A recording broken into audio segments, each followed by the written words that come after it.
Welcome to the Local Domination Podcast, your ultimate guide to get local clients fast. Featuring interviews with local marketing and lead generation experts who will show you exactly how to attract local clients and dominate your market. And now, here's your host, Doran Aldana. Well, welcome everyone to another episode of our Local Domination Podcast. This is your host, Doran Aldana. This is the place, the ultimate guide to getting local clients fast. And like every other episode we do, we've got a kick-ass training, an insightful interview from experts in local marketing, internet marketing, et cetera, and today is certainly no exception. We are meeting with the one, the only, Daniel Decker, who is a bona fide, certified, qualified expert when it comes to internet marketing. He is the co-founder of Spotlight Branding, and he does internet marketing for small law firms. So he's very, as I would call, nichified in his space, dominates that particular area. But a lot of what he does is very much applicable to the local business owner, such as anyone listening to this podcast who dig the idea of local domination. We're going to be able to translate a lot of the ideas, the strategies, the nuances that work in general for, specifically for small law firms, and be able to translate that for your business in your specific context, in your specific market. So super stoked to have this conversation with you, Daniel, and welcome to the episode, brother. Doran, thanks so much. I'm really excited to be here. You and I both. You know, it's an incredible era we live in now.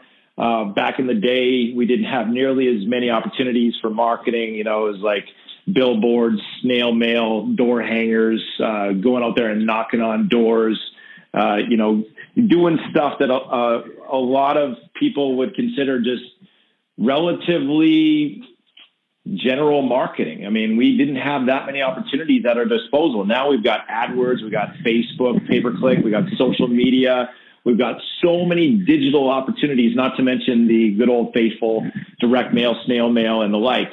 So it can be rather overwhelming as it relates to pinpointing the lowest hanging fruit, the shortest path to the cash, and determining what the heck to focus on with our local marketing.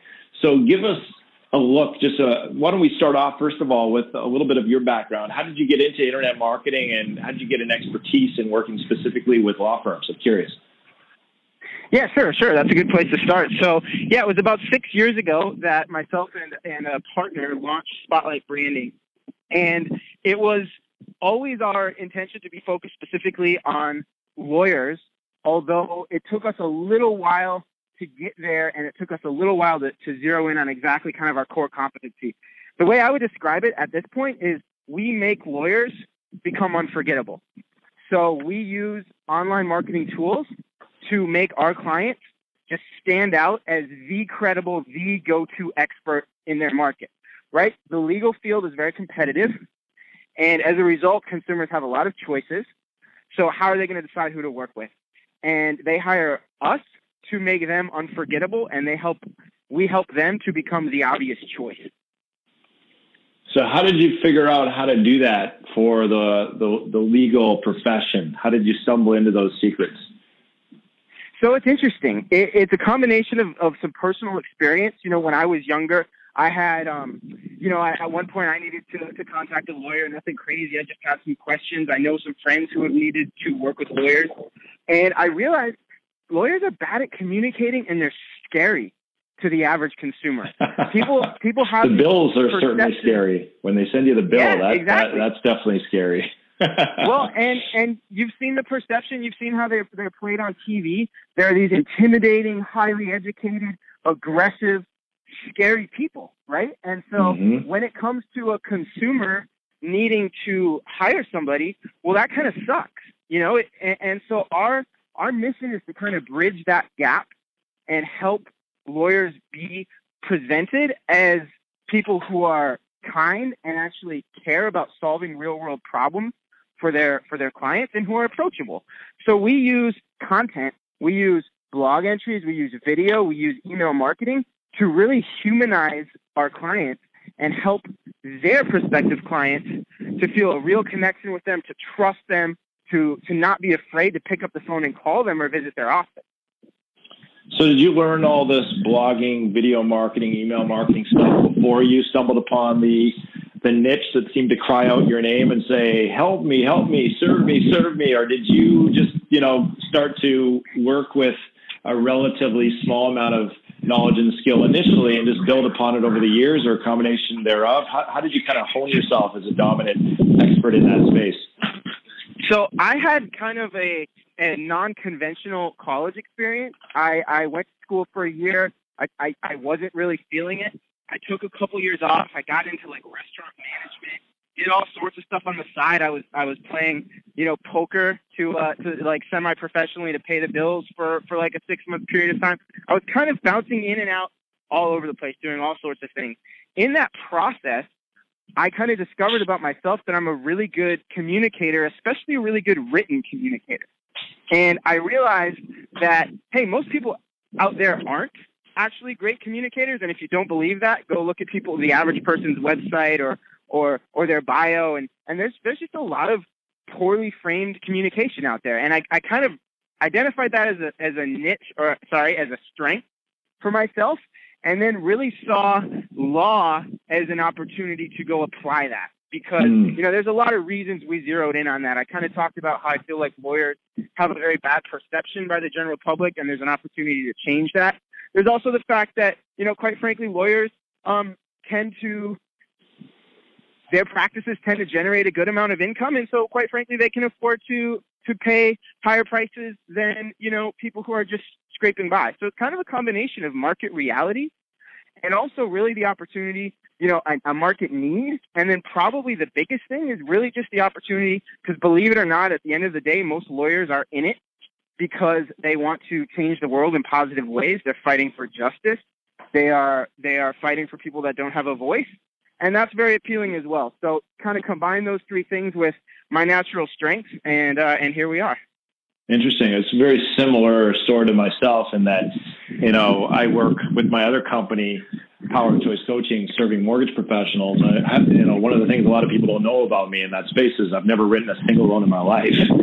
But I discovered marketing when I was a Joe Schmo life coach early in the game, realized if I don't learn this marketing thing, I'm going to have skinny kids. So I started to study marketing, just became a piranha for information on marketing.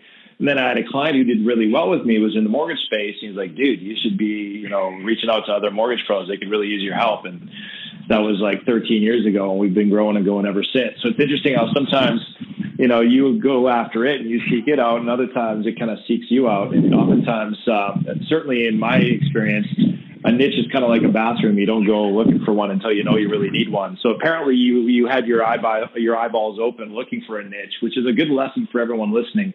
That the more you can zero in on a particular niche or a series of niches, a selection of niches, the more you can customize your messaging, customize your offering to be uber compelling and relevant and valuable to that niche versus being, Joe Schmo generalization for everybody. If everyone's your client or everyone's your prospect, no one will be a customer. So it's a really powerful strategy to niche yourself the way you've done that. And I imagine that's one of the reasons why you've been so successful. I couldn't agree more. And it's ironic that it took us a little while to get there. Even though I had some legal marketing background before we launched this company, we had this perception that, man, we can't afford to niche ourselves down yet because we can't say no. If there's a mortgage broker out there, or if there's a landscaper out there that needs our help, gosh, we don't want to say no to them. And what we didn't realize was that when you kind of take that leap and niche down, all of a sudden you just become so much more attractive to your ideal clients for the reasons you just described, because now we can speak their language. And when we tell them that, hey, we work specifically with small firm lawyers, man, that puts us in a category almost by ourselves. And I couldn't agree more. I think that is a huge reason for our success. And I think you're right. People get the misconception, if I pigeonhole myself to one particular niche, then I'm going to be saying no to all these opportunities. But actually the opposite is true, that when you really custom tailor your marketing for a specific niche, you supercharge your attraction factor and you get so many more clients and you crank up revenue to such a much more exponential level than you ever would just being a generalist, just being, I'll take anyone with a pulse who can fog a mirror who will, throw me money. So not to mention it then makes your business easier to systematize, right? When you're actually serving your clients, because, now since the vast majority of our clients are lawyers and have the same basic needs, guess what? We've created systems and processes that are repeatable that we can execute over and over and over. And obviously there's customization for each individual, but it's like lawyers need the same basic things from their internet presence. And so it makes it so much easier from an operations standpoint, instead of having to reinvent the wheel every time when you get a client that's kind of outside the box. Right. So you're more relevant, more valuable, so you can charge more. Plus you can repurpose and leverage all those assets over and over and over again without having to reinvent the wheel. So you're earning more while working less. That's what I call working smarter, not harder. So take note, friends. There's a huge power and huge profitability and potency in nichifying your offering. Even if you decide to have multiple niches, do yourself a favor and start with one niche, and I promise you want to expand to either go really narrow, deep, and rich with the one, or perhaps cross-pollinate and start adding some more. So with that in mind, as the beginning of the conversation, why don't we dive into some internet marketing strategies, Daniel? We've got people who are quite adept at internet marketing, that are relatively savvy at social media and email marketing and CRM technology and the like. And then we got some people that are what I would call tech tards, who are rather anemic in their skill and knowledge of technology and internet marketing. So we've got a pretty wide span of people represented in the audience.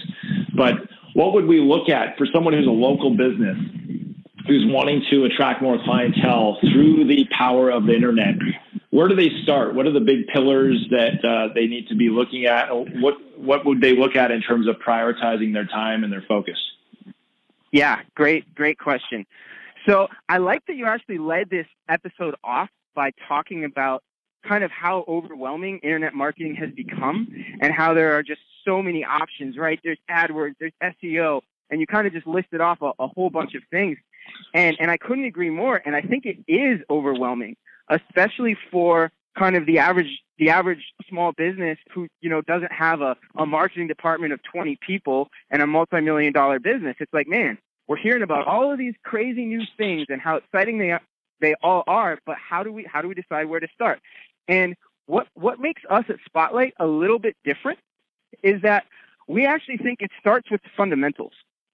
So if you think about it, in the last 1,000 years or thousands of years, commerce has been conducted in the same basic ways. Marketing has happened for centuries, and it's about relationships. It's about communicating your story, and it's about building a network. And so we take that approach to the internet, and we believe that every attorney, and I would say every small business, should have an internet presence that makes it clear who they are and who they serve. It kind of tells their story and tells their market why they do what they do and why they're passionate about it. And then they need to have systems in place to maintain top of mind awareness, right? So for years, for decades, people have sent out Christmas cards. Businesses have sent out Christmas cards as a way to, touch base. Hey, happy holidays. Hope you have a great year. Right? And so that concept of top of mind awareness is nothing new. We believe you need to take that to the internet. And so one of the most powerful tools that I would say every business needs to have is an email newsletter, right? They need to have a newsletter that goes out on a monthly or ideally twice a month or even weekly basis, where they're touching base with their entire network. So that's their clients, that's their past clients, that's referral sources, that's friends and family, that's everybody under the sun that they know. And that newsletter goes out, and it's a reminder, hey, I'm here, I'm kicking butt, I'm doing what I do. Send people my way if you need them to be taken care of. If you want great service, send them my way. And so that's just a super powerful tool that we think that everybody should have. And let me just add one thing onto that, since the word newsletter, I think, is a little bit, it's what everybody calls it, so that's what we call it, but it's a little misleading. We don't think that you should send out a newsletter that's like, oh, it was, 3 people in my company had a birthday this month, blah, blah, blah, a bunch of irrelevant stuff that really only you care about. You should create a newsletter that is focused on providing value to your audience. So practical tips, right? We love to use video tips. Can you put a 30-second, 60-second video tip in your newsletter that's giving your audience something practical that they can use? Can you include a blog entry as part of your newsletter with some practical tips, some an explanation of breaking news that affects their industry, things like that. So it's a value-based newsletter is just absolutely foundational. I believe that every business should have it, and I believe that creates a dramatic increase in referrals and repeat business. Right. So obviously the website would be designed to capture name and email addresses, so you have the means by which to follow up and, as you say, build top of mind awareness. So we want to be able to have those lead capture forms that entice people to give over their data, which, is not an easy feat because nowadays everyone's got a quote unquote newsletter. So we'll circle back to that and find out what some of the secrets are to get people to actually get off their data and give it to us. Yes, let's but do that. Also, before we get into that, we also want to be able to have a structure in our daily routine and with our team, if we have one, to be able to crank out quality content on a consistent basis. Because it's not enough to just have one blog post a year, one great email out every so often when you get around to it, when you feel like it, when you're sufficiently inspired or in the mood. The key to success in life, the key to success in business is, as you say, mastering the fundamentals and being consistent with it. So obviously there's a piece of the puzzle. A lot of people need to get into their daily calendar where they're able to crank out quality content. Oftentimes that can be overwhelming. Like, where do I start? What do I say? And frankly, from my experience, one of the things I found made it a whole lot easier, believe it or not, is video. And, people might be thinking, video? Seriously, Doran? Like, I don't like being in front of a camera. I have to have my hair just right. I got to be wearing just the right thing. I got to say the right thing. I'm going to mess it up. I'm going to trip on my lips. Seriously, Doran? Yes, seriously. Facebook Live is brilliant because you just go out there and you just have a particular topic. If you don't know what to talk about, you ask your people what they want to talk about. They tell you what they want to talk about. Then you schedule it in your calendar. And there's all kinds of great publishing platforms out there like BeLive.tv that you can use to schedule these. And then it's just like literally just do the video and there's a blog post and there's an article. And it's amazing how just forcing yourself to do it just cranks out content because we got all this knowledge, but we got to get it out of our heads. And one of the best way to do it is just block schedule a Facebook Live once a week. That's been my experience. So how about you? What have you found to be the best way to crank out quality content systematically and consistently in your business? Yeah, again, great question. And you hit on something there that a lot of our clients struggle with too. A lot of lawyers struggle with too because, they're just so busy, right? And it's like, where do you come up with the time to do this stuff consistently? Our answer, well, I really have a couple different answers for you. The first one is be honest with yourself. And if writing or appearing on video and talking are not your gift, okay, don't try to I think that everybody could hop on Facebook Live and do a good job talking about topics that are relevant to their business, right? But if somebody for whatever reason feels like they can't, so find someone on your team that can, right? Task it to somebody. Just because you're not a great writer or you're not great on camera doesn't mean that there's not someone in your office who could do it. Doesn't mean that there's not a company or a freelancer that you could hire to help you get it done. So that's the first thing is like, just be honest with yourself. If that's not your skill set, fine, but you got to find somebody who can help you get that done because it's too important not to get it done.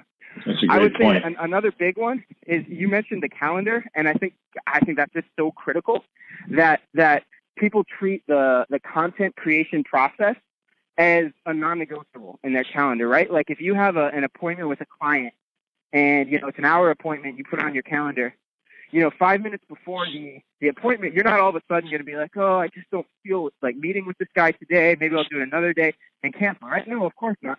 You're not going to do that. So I think you need to have that same mindset with your content. So whether it's, like you said, it's scheduling once a week to just hop on Facebook Live, or whether it's scheduling, 4 hours one day in a month to sit down and create 4 blog posts for, content for that entire month, or even doing it on a quarterly basis, or whatever it is, you got to put it in your calendar and you got to stick to it, because it's every bit. I would argue it's even more important than meeting with most of your clients, because we're talking about your future revenue here. Mm-hmm. Absolutely. No, I wholeheartedly agree. And that's one of the things I love about the Facebook Live, because if I have it scheduled and I announce it in advance, which is one of the key pieces to be able to have it hit all my different platforms, whether it be my Facebook fan page, my personal profile, or my Facebook group, or all of the above, I got to be able to publish that in advance using BeLive.tv. And so now I've put it out there. I've made a commitment to the world. I'm going to be doing it at this time on this day. So, I can't back down now. I got to show up. So it forces me. If I was, left to my own devices, I don't really feel like it right now, or I got this urgent call to make, or we tell ourselves all kinds of BS, right? To kind of wiggle out of doing stuff that's, pushing us out of our comfort zone. So that's one of the things I love about the Facebook Live. The other thing that I love, which worked for my other company, which has been a game changer for us in terms of, our sales. Like we had the biggest Cyber Monday sale ever. And I think one of the reasons for it is because we were cranking out high quality content every week or two on our blog.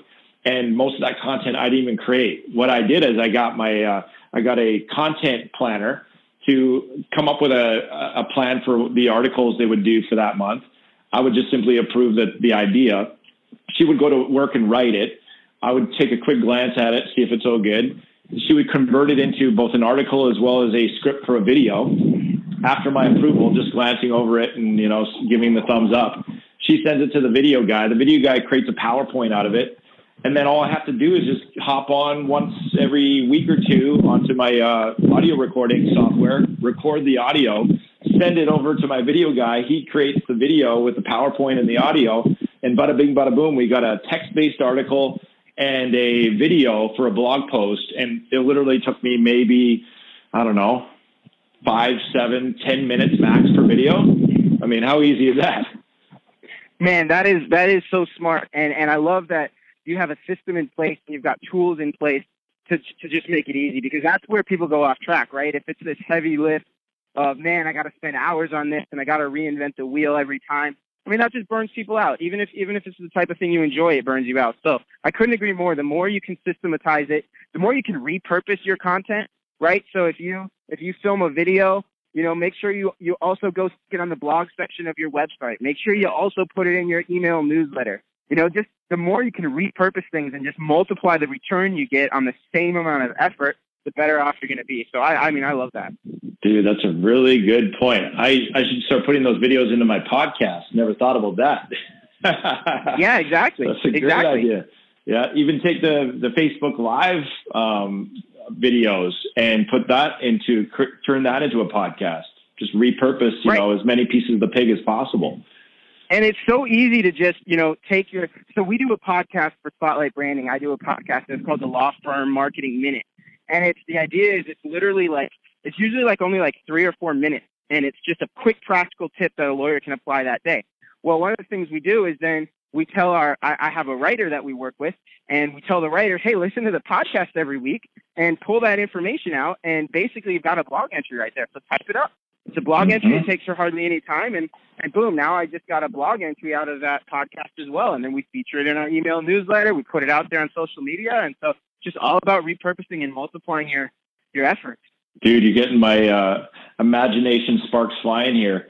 Because that reminds me, another thing I got my designer doing is taking content from my podcast and things like that and creating little short, punchy words of wisdom snippets and graphics for my social media channels. And she just sends that once a month to my VA, and my VA publishes them through Hootsuite, so that every single day a new image with a new little, power, quote, if you will, is published. And it's all just repurposed from content I've already done. Brilliant. Right. So love it. there's no excuse for, I don't have the time, Doran. That's bullshit. You just got to find a way to set up the systems, get the team in place, and make the time. Winners make the time, losers try to find the time. And that's why they lose. And you guys are on this call because you want to win. You're committed to winning. So do what winners do. Make the time. And this is exactly the kind of ideation you want to be moving towards. Ideation that has you expand as opposed to contract. move forward as opposed to stagnate. So let's circle back now. So we talked about content creation. So anyone listening, you've got plenty of ideas now on how to crank out quality content. Now let's figure out, obviously we already have people in our database, so that's a good place to start to, build top of mind awareness and cultivate repeat and referral business and increase frequency of purchase with quality content. But then let's also look at how can we get more people to opt in, whether it be through pay-per-click or just organic traffic or a combination thereof. They land on the website. Obviously, people just landing on the website does not mean that they're going to stay, let alone opt in and provide their data. So what are some secrets on how to capture their data so that we can stay in touch with them? Yeah, so it's a great question, and I think it's a relatively simple answer. And that answer is you got to give them enough value that it's worth it to them, right? So, yeah, we give people, if they land on our website, they have the option to sign up for our newsletter. But more powerful than that, because as you mentioned earlier, kind of everybody's doing newsletters, and does the average person want another newsletter? Maybe, maybe not, right? We all feel like we have too much email. So what works better, what we do for both ourselves and for our clients, is we give away a free resource. And it's typically a special report, a white paper, a tip sheet, something like that, where it's a couple pages and it's a downloadable PDF. And it's some valuable content that's going to speak directly to website visitors. So, a lot of our attorneys a lot of our clients do like divorce. That's one of their, big practice areas. And so for divorce attorneys, we would suggest that they put a resource on their website that's something like, 5 questions to ask yourself before going into divorce, or 5 ways to protect your kids through the divorce process, or, 5 signs that your spouse may be concealing assets from you. Something practical that speaks to their kind of emotional state that they're in when they land on your website. You give them that, and they're like, oh, you mean all I have to do is give you my email address and I get this great report? I don't have to pay you $50. And so the idea is you create overwhelming value where it's like, how the heck can they say no to it? And they're eager to give you their email address. Yeah, that makes a lot of sense. So it could be a PDF, it could be a white paper, it could be a checklist, it could be a free webinar or web class. It could be a free, for our testimonial engine software, we have a free business scan where, they go to mytestimonialengine.com, they click on the local score report, they enter in their zip code or the postal code and their business name, and, bada bing, bada boom, they get a complete, comprehensive, all-encompassing analysis of their online visibility, their online reputation, and they can see at a glance, basically like a reputation report card, to see, where they're doing well and where they're falling short. And so that can be another way to get people to opt in, is a custom tailored report, if you will, or some kind of an analysis of their business or analysis of their situation. So there's just so many different ways you can slice and dice that particular principle to work for your business. You just got to find something that, is suitable and relevant for your context. So that's awesome. No, exactly. Yeah, I love that. Let's get into some social media stuff. I mean, that seems to be the big rage right now. Social media, Facebook and Instagram, and there's so many different things. Snapchat, so many of the things I don't even do. Like, I'm not on Instagram, I'm not on Snapchat. I do Facebook a lot, and I spend a lot of money on pay-per-click on Facebook. But frankly, I'm pretty much in the dark with a lot of the other things. So a local business owner is listening and they're thinking, where the hell do I start with the social media thing? Daniel, where would you point them? What direction would you set them on? Okay, so I would say to start with the fundamentals. I mentioned earlier, our focus at Spotlight Branding is really taking those time-tested marketing principles and applying them to the internet. So there is more sophistication that you can layer on top of what we consider to be a basic social media strategy. But what I've always found is that, man, the vast majority of people out there aren't even doing the basics. And so we start with the fundamental premise that the best way to use social media is to stay in touch with your network, right? It's to stay in touch with clients, past clients, referral sources, friends, family, to stay in touch with your referral network. And we talk about referrals a lot because for lawyers, referrals are a key way to drive their business. I would argue that most local businesses should focus much more on referrals than they actually do. I think that the best kind of client is almost always a referred client, because they already know, like, and trust you off the get-go because somebody that they trust recommended you. They already have an expectation of what it's like to work with you. So referred clients are usually lower maintenance, easier to close. There's a whole host of reasons why referred clients are the best types of clients for your business. And we think social media should be focused on that. So we for our clients, we actually don't even run pay-per-click. We will boost posts.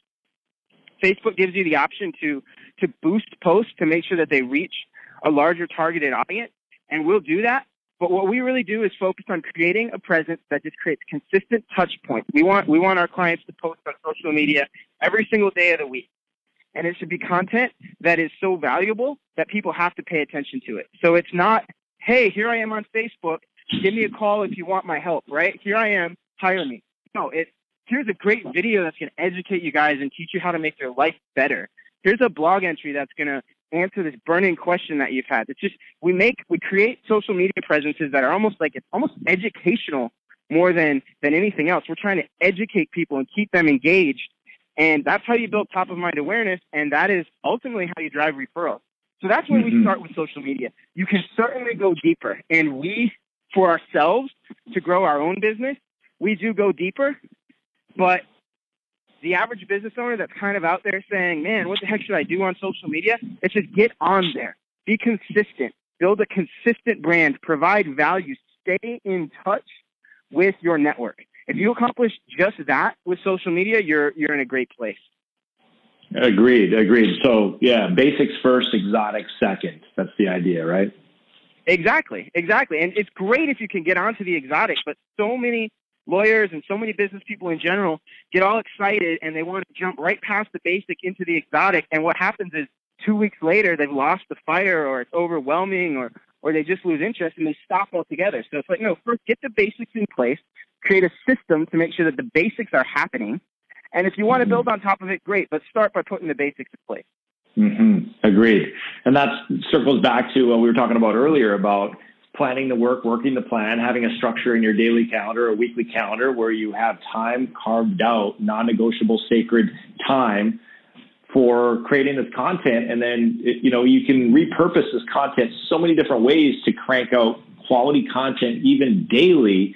And you could have a team or a virtual assistant or whoever you think is suitable to be publishing this for you. But if you don't have the content, obviously, and you don't have the structure, you don't have the system, then you're going to be flying by the seat of your pants, and then you wonder why after a week or 2 weeks or 3 weeks, you fall off the rails and you never get back on.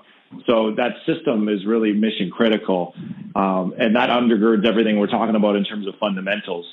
So that's one of the reasons why, for example, with my other company that serves mortgage pros, we actually have a service for that, because let's face it, most of them just aren't inspired enough to want to create content themselves. So we have a done-for-you video marketing service where we crank out 4 high-quality videos for the prospects and clients per month, 1 per week, and 1 for the realtors per week as well. So obviously there's some done-for-you solutions that can really help to mitigate the effort required, do the heavy lifting for you. Do you do anything like that for your peeps in terms of done-for-you kind of content creation, if you will? So we don't do done-for-you video.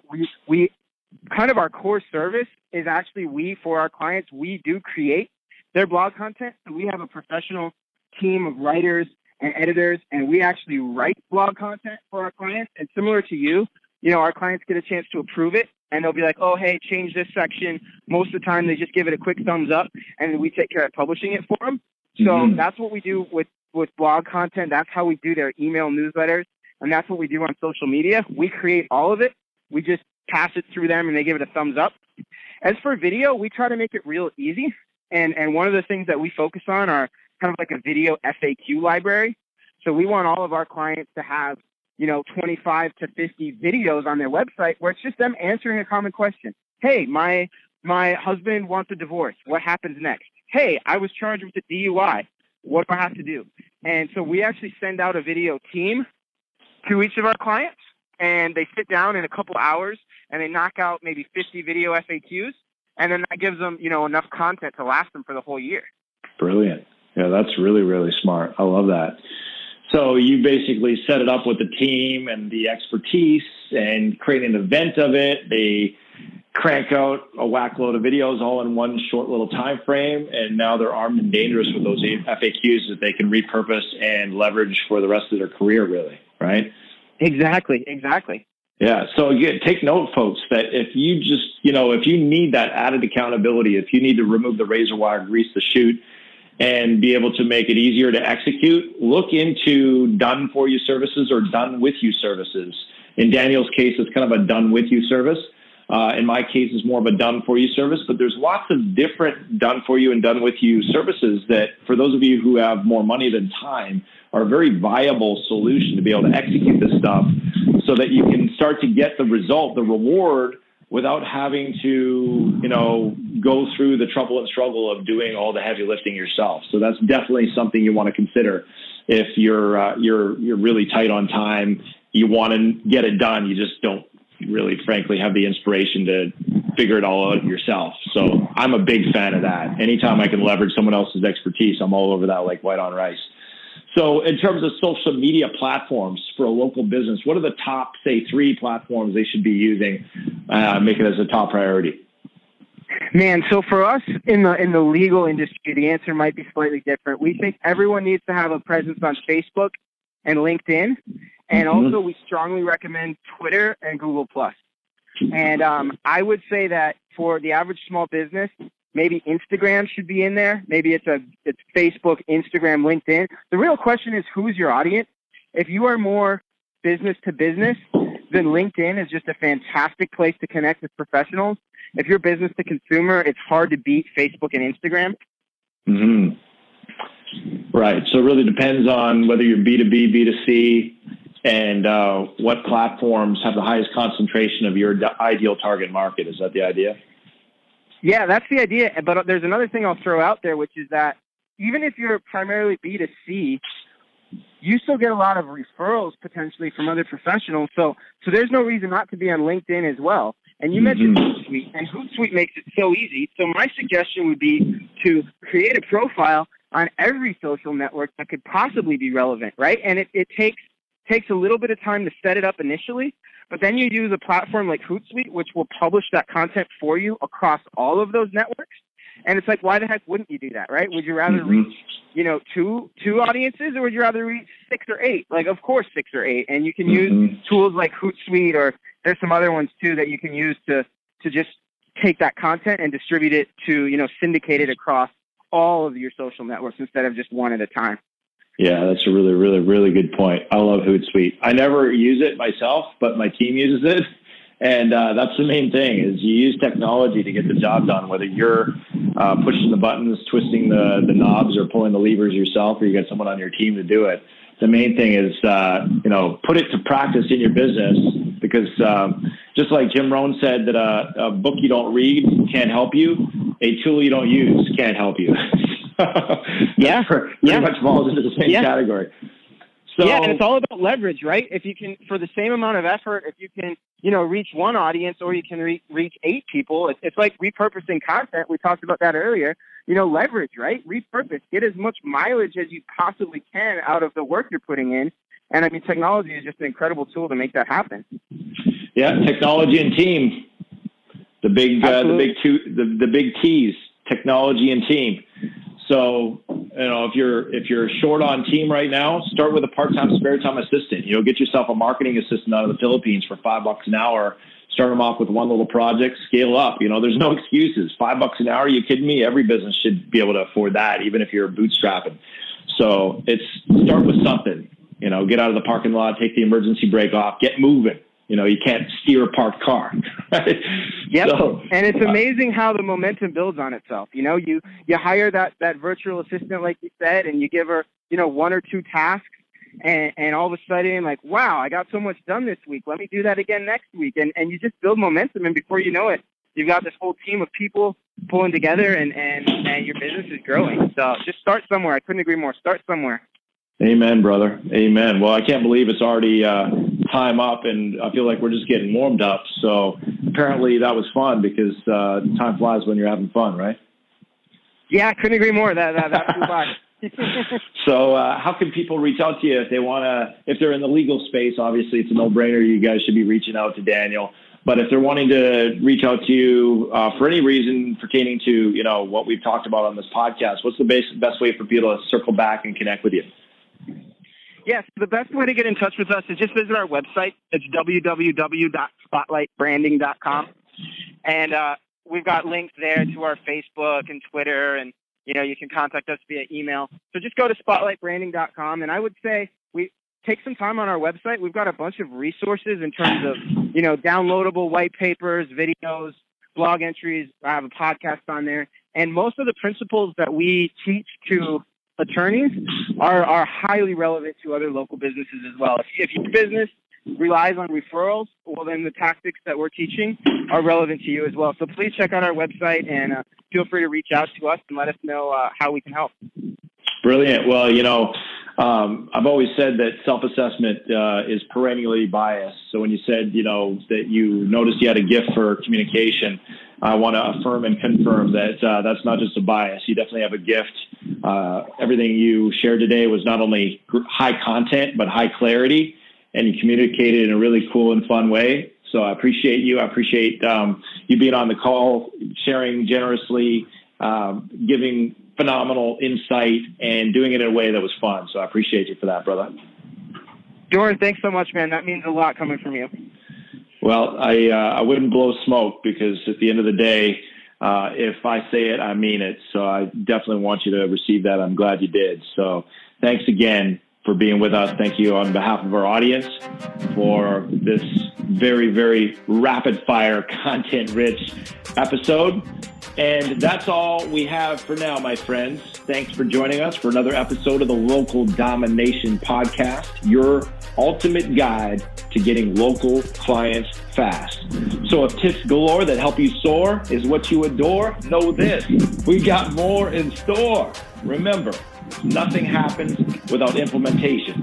So in the meantime, in between time, go forth, engage. It's time for Operation Domination.